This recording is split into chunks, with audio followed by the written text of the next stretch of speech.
Sign these. I've already spoken to a lawyer. Those were the first words my husband said to me on the morning of our 12th wedding anniversary. Not happy anniversary. Not even my name. Just a manila envelope sliding across the kitchen table, and his hand wrapped around a Tim Hortons travel mug like this was any other Tuesday. I stared at the envelope, then at him. What is that? Divorce papers. He said it the same way he'd say grocery list. Flat, tired, already decided. I had been up since 6 that morning. I had arranged the dinner reservation weeks earlier, picked up flowers from the florist on Rideau, planned the whole evening down to which bottle of wine we'd open. 12 years. We were supposed to celebrate 12 years that night. The flowers were still sitting in a vase on the counter behind him. I looked at him for a long moment. His face was completely calm, not sad, not guilty, just done. Like whatever conversation this was had already happened inside his head 100 times, and this was the formality of informing me. You can't be serious, I said. He opened the envelope himself and spread the papers on the table. His name was already signed at the bottom of the first page. I've been thinking about this for a long time. I just need yours. I didn't pick up the pen. Looking back, I should have seen it coming. The signs had been there for months, maybe longer, and I had explained every single one of them away. He started working late in the spring. Not unusual for someone in commercial real estate, I told myself. He took his phone into the bathroom. He would go quiet at dinner for no particular reason. He stopped asking about my shifts at the hospital. Stopped asking about anything, really. I mentioned it to my sister once, and she said he was probably just stressed. Spring is always busy in the Ottawa market. I wanted to believe her. But there had been something else, something I hadn't been able to put into words until that morning. A feeling that I was living with someone who had already left. Like the lights were on, but the house was empty. Where's this coming from? I asked. He leaned back in his chair. It's not working. It hasn't been working for a while. For who? For you? Because I would have liked to have that conversation months ago. He shook his head. It wouldn't have changed anything. I felt the first wave of real anger then, cold and sharp, moving through my chest. You don't get to make that decision for both of us. I already have. He pushed the pen toward me. I'd like to handle this respectfully, without things getting complicated. I looked at the pen, then I looked at him, then I stood up. The next hour was a blur. He talked. I barely heard him. He said something about wanting to sell the house, about dividing things fairly, about not wanting any drama. He used the word amicably twice, which struck me as almost darkly funny, considering. He kept saying practical and efficient and reasonable. He said nothing about why. I asked again. He deflected again. Some things just run their course. Before I left the kitchen, I set the pen back down on top of the unsigned papers. He noticed. He said nothing. I went upstairs. I pulled a bag from the closet, packed 3 days' worth of clothes, and came back down. He was at the table, scrolling on his phone. He didn't look up when I passed. I'll stay with my sister, I said. That's probably best. I stopped at the front door and turned around. He was still looking at his phone, not anxious, not apologetic, just waiting for me to be gone. I left. My sister lives about 20 minutes away, in Barrhaven. I drove there on autopilot, barely registering the route. When she opened her door and saw my face, she didn't ask questions. She just pulled me inside. I sat on her couch and couldn't speak for a long time. When I finally told her what had happened, she went quiet in the careful way people do when they're choosing their words. She made tea. We sat together until past midnight, and somewhere in there, exhaustion pressed down on everything, and I slept. I woke up at 5 in the morning, heart pounding, lying in her guest room, staring at a ceiling that wasn't mine. I had left something at the house. My nursing registration renewal was due at the end of the month, and the original documents were in a lockbox in the bedroom closet. I needed those papers. I couldn't let the deadline pass. I also couldn't stop replaying the morning, the way he'd said it. The papers already prepared, his signature already on the page, before he'd spoken a single word to me. He had planned this. That much was obvious. You don't have divorce papers printed and signed before you've spoken to your spouse unless the decision has been completely made and made a long time ago. I drove back to the house at 8 the next morning. His car wasn't in the driveway. That was both a relief and a strange disappointment. Part of me had wanted to see his face. Part of me had wanted him to look guilty. I used my key. The house was quiet. I went straight upstairs, retrieved the lockbox from the closet shelf, and was coming back down when I heard something. A voice, a woman's voice coming from the kitchen. I stopped on the landing. My hand tightened on the railing. The voice was low, unhurried, relaxed, comfortable. Like she knew exactly where she was and had every reason to be there. Every part of me already knew what I was about to find. But knowing and seeing are two different things entirely. I came down the last few stairs and turned the corner. She was standing at my kitchen counter, pouring coffee into one of my mugs. She was wearing a pale gray cardigan, her hair still slightly damp from the shower. She looked like she'd been awake for a while. She looked like she'd done this before. She turned when she heard my footsteps. Neither of us spoke. Then, slowly, she set down the coffee pot. My husband walked in from the living room. He stopped in the doorway when he saw me. His expression moved through surprise, irritation, and then something colder. Calculation. "You weren't supposed to be here," he said. Not "I'm sorry," not "let me explain." "You weren't supposed to be here." "I needed my documents," I said. My voice came out steadier than I would have expected. The woman picked up her mug and looked at the floor. "How long?" I asked him. He rubbed the back of his neck. "Can we not do this right now?" "How long has this been going on?" He glanced at her. She still wasn't looking at either of us. "A few months," he said. I almost laughed. Standing there in my own kitchen, I understood for the first time how badly a person can want to believe, even the smallest mercy, offered by the person who has hurt them. "A few months," I repeated. He said nothing. "Your phone started changing in February of last year," I said. Face down on the counter. Bathroom calls. Those trips to Toronto that ran longer than they used to. I watched his expression. That was over 14 months ago. He looked away.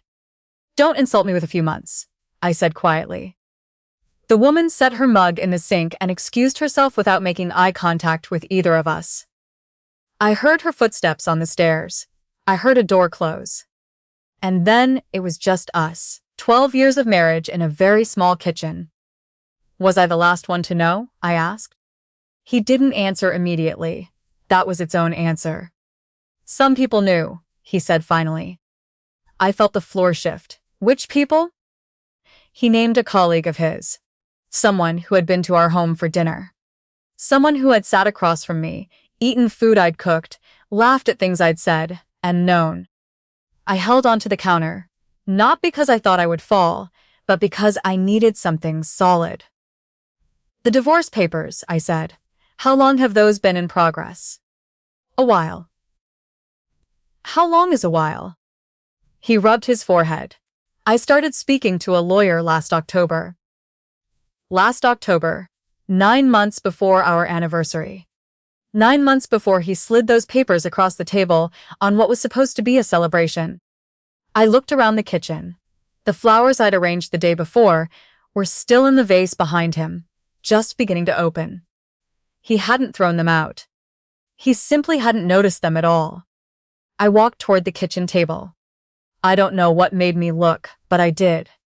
There were papers spread out beside his laptop, different from the divorce papers. I picked up the top sheet. It was a financial summary, account names, balances, dates of transfer. I read more carefully. Over the previous 9 months, money had been moved out of our joint savings account in amounts small enough to avoid automatic alerts. The figures were irregular, deliberately so, not $5,000 at once, $1,200 here, $800 there. $2,400 in a single month, split into 3 transactions. The kind of pattern that looks like ordinary household spending if no one is specifically looking for it. The total was not small. There were also documents referencing our RRSPs, the retirement savings we had both contributed to across 12 years of marriage. Pages dense with legal language I didn't fully understand in the moment, but which clearly outlined a proposed division that looked nothing like what I understood Ontario family law to actually require. My hands were shaking, but I was not going to cry in front of him. "What are these?" I asked. He straightened. "Those are private. They're on our kitchen table. They were meant for my lawyer." I took out my phone. "What are you doing?" he asked. "Documenting." I photographed every page on the table, the laptop screen, the folders beside it that I hadn't opened yet. I opened them, more pages, a property assessment, notes on the current market value of the house, printed email threads, his lawyer's letterhead at the top of multiple documents. He took a step toward me. "You don't need those." I took 3 more photographs. "Those are confidential. I live here too," I kept going, "for now." He stopped moving. He was watching me with an expression I had never seen on him before. Not anger, something more like recalculation. Like a set of numbers he'd been working from had suddenly changed. When I lowered my phone, every page was documented. I picked up my lockbox. "I'm going to need to speak to a lawyer," I said. He said nothing. A good one. I walked out of the kitchen, down the hall, and out the front door. I sat in my car in the driveway for a moment. Then I made 3 phone calls. The first was to a family law lawyer. A colleague at the hospital had gone through a difficult divorce 2 years earlier and come through it better than anyone expected. I had kept the lawyer's name in my phone under a generic contact label. Not because I'd ever thought I would need it, but because some quiet part of me had understood that it was the kind of number worth having. The office picked up and scheduled an emergency consultation for that afternoon. The second call was to a forensic accountant. I hadn't known exactly what forensic accountants did until that morning in the kitchen.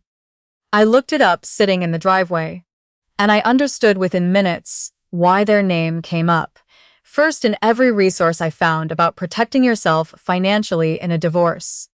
I left a message, described the situation briefly, and emailed the photographs from my phone before I started the car. The third call was to a private investigator. I didn't have a name, but my sister's friend had used one a few years back during a complicated situation. I called my sister. She had the number within 20 minutes. That afternoon, I sat in a law office on Elgin Street in downtown Ottawa and spread out everything I had across a conference room table. The lawyer, a woman in her mid-40s with the kind of steadiness that comes from having seen most things, went through each photograph carefully before she said anything. "He told you he started speaking to a lawyer last October," she said. "Yes. These transfer records go back further than that." She set a printed copy of one of the photos on the table. "The first transaction here is from 16 months ago." She explained equalization of net family property under Ontario's Family Law Act. She explained how the courts calculate the division of assets accumulated during a marriage. She explained what the financial records I had documented could mean within that framework. And she used the phrase bad faith conduct in a way that told me it was not a casual observation. I took notes on everything. Over the following weeks, more surfaced. The forensic accountant found what my husband had not anticipated, that small irregular transfers are invisible to the casual eye but extremely legible to someone specifically trained to find them. The total moved out of our joint accounts across 16 months came to just over $49,000. There were also retirement account transactions that my lawyer's team flagged as problematic under the Pension Benefits Act of Ontario. Mutual friends who had heard only his version of events gradually began hearing the complete one. His colleague, the one who had known, who had sat at our dinner table, turned out to be considerably less discreet than my husband had assumed. The story spread the way true stories do, messily, in all directions, without anyone being able to manage it.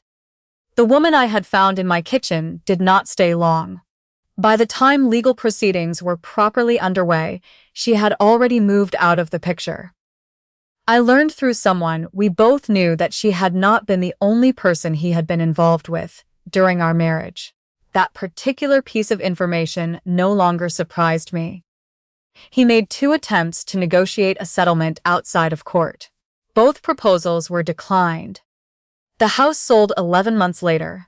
The proceeds were divided according to Ontario's equalization framework, which reflected the full 12 years of our marriage, not the arrangement he had spent over a year quietly trying to construct. The retirement savings matter was resolved in terms my lawyer described as significantly more favorable than what his original documents had proposed. The money that had been moved out of the joint accounts was addressed in the final settlement. I moved into a 1-bedroom apartment in the Glebe. It was smaller than anything I'd lived in since my late 20s, and it was completely mine. I painted the living room a color I had wanted for years and he had always said was too much. I hung the artwork I'd chosen without consulting anyone. I bought the couch I liked without compromise. I made dinner at whatever time suited me. I left my books on every surface. I went back to the hospital full-time. 12-hour shifts have a way of recalibrating things that nothing else quite manages. You are in the room with people at their worst moments, and then you are in the room with people going home. You are reminded repeatedly that most things can be survived, and that surviving is not the same as diminished. I started therapy in the fall. Not because I was falling apart. I wasn't, or not in the way I might have expected. But because I was finally smart enough to understand that what I had lived through was not something to simply move past. It was something to move through properly, with someone helping me look at it directly. There are things I learned in those months that I hadn't expected to learn. I learned that the signs I had explained away, the phone, the distance, the business trips that ran long, the way he stopped being curious about my life, were not invisible. I had seen them. I had chosen not to see them, which is different. I had made that choice because acknowledging them would have meant acknowledging that the life I had built was cracking underneath me, and I wasn't ready to know that yet. I learned that I was capable of more than I had given myself credit for. I learned that a person can survive, discovering they were never quite as known as they thought they were. There is a specific kind of grief that comes with realizing someone had already left, long before they said so, that while you were still trying, still planning, still holding something together with both hands. They were in a lawyer's office 16 months earlier, rerouting money and calculating an exit. It's not the grief of losing someone. It's the grief of discovering the person you thought you had was already somewhere else. And underneath that grief, after some time, something else. Not triumph. Something quieter than that. My husband walked away from our marriage, believing he had controlled the outcome. He had spent more than a year preparing his exit, moving money, preparing documents, lining up a lawyer, building a version of events in which he left cleanly, and I had very little recourse. What he had not counted on was that I went back for my documents. A filing deadline, a lockbox on a closet shelf, my nursing license renewal. He had a plan. He had lawyers and financial summaries, and a 16-month head start, and a woman already at home in my kitchen, who knew which cabinet held the mugs. And I had a phone with a working camera, and the sense to use it. The rest followed from there. I don't spend much time now thinking about what he lost, though I thought about it enough in those early months. What I think about now is what I found once I stopped looking back. A version of my life that I hadn't known was available to me. Quieter than I expected. More honest than anything I'd been living in for years. The man who handed me those papers on our anniversary thought he was taking something from me. He thought he was walking away on his own terms, with his own story, with his name already on the page. What he was actually doing was opening the door. And once I walked through it, I never looked back for long.